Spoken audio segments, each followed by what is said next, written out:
obesity problem has reached pandemic proportions across the world.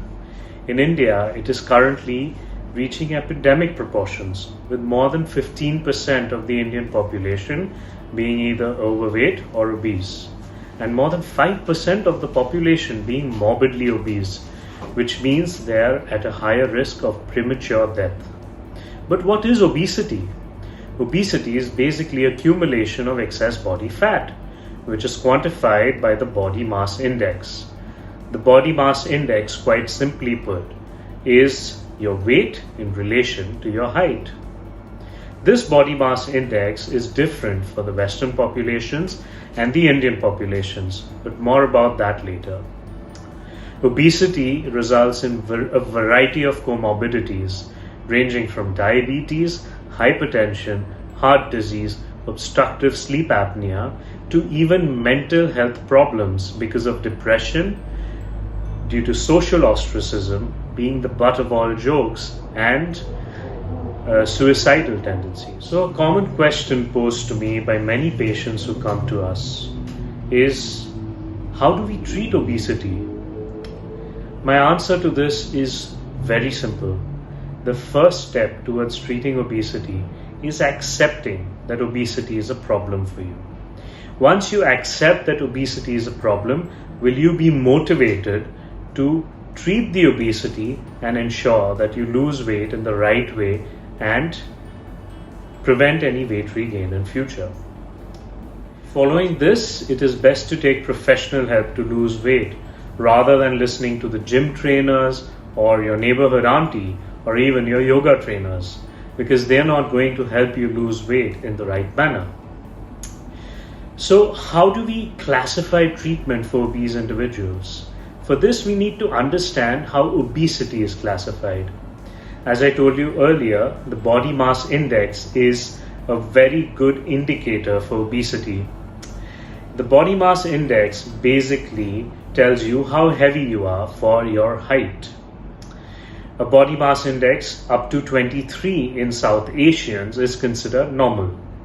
Anything between 23 and 25 is considered as overweight. Between 25 and 30 is class 1 obesity, and beyond 30 is class 2 and 3 obesity. Now, when you talk about overweight and class 1 obesity, there are multiple different treatment options for such people, ranging from diet alone to diet and exercise, or if these interventions don't work, then pharmacotherapy can be used for such individuals. Pharmacotherapy essentially consists of using drugs, either oral or injectables, in order to help you lose weight in addition to the diet and exercise. If any of these treatment options fail, only then do we consider surgery for overweight and class 1 obese individuals. However, when it comes to class 2 and class 3 obese individuals, surgery remains the mainstay of treatment, for the simple reason that the metabolic set point for these patients has been reset to such a high degree and the metabolism has been irreversibly altered that regular interventions like diet, exercise, and pharmacotherapy may not help them achieve a healthy weight loss. So there are predominantly 3 surgical options for weight loss surgery. The first being a laparoscopic sleeve gastrectomy, where we cut off 2/3 of the stomach and leave only 1/3 of the stomach behind. What this essentially does is it will restrict your food intake and will prevent you from overeating at all points in time. Cutting off 2/3 of the larger portion of the stomach will also reduce the release of ghrelin in the blood. Ghrelin being a hormone released by the stomach to stimulate appetite. This will also result in a favorable alteration of the incretin-anti-incretin axis, which will basically aid weight loss.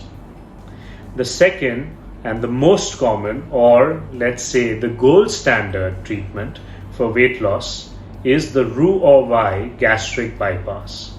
In this, the stomach is cut to create a pouch which is the size of your thumb.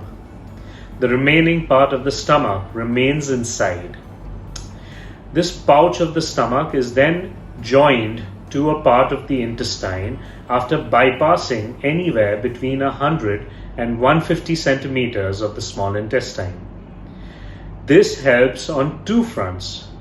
It will not only restrict the amount that you take in, but it will also result in a certain amount of malabsorption.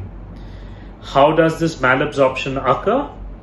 Whatever food you eat normally in a normal gastrointestinal system goes through your stomach into the small intestine and then down the small intestine into the large intestine.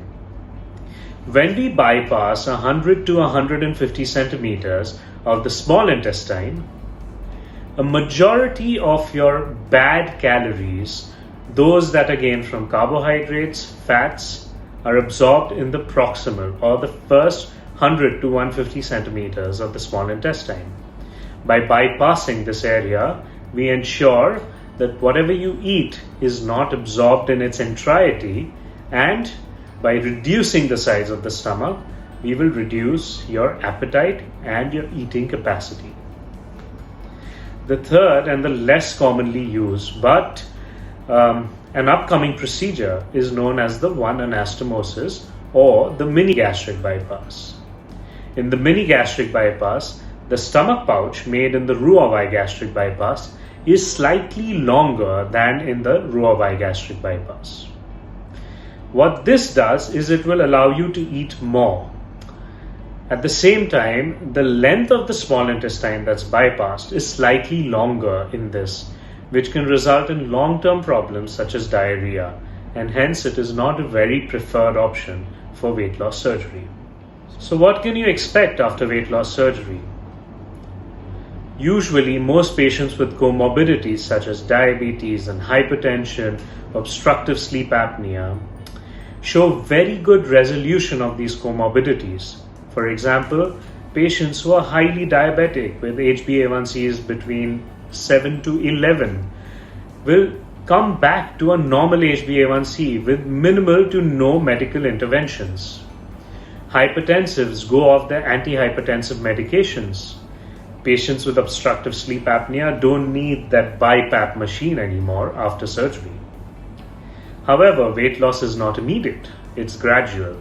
You will lose between 60 to 85% of your excess body weight over the course of 1 to 1.5 years. One of the commonest questions asked by young women undergoing bariatric surgery is, will we be able to conceive after bariatric surgery, or will it have any adverse effects on our pregnancy?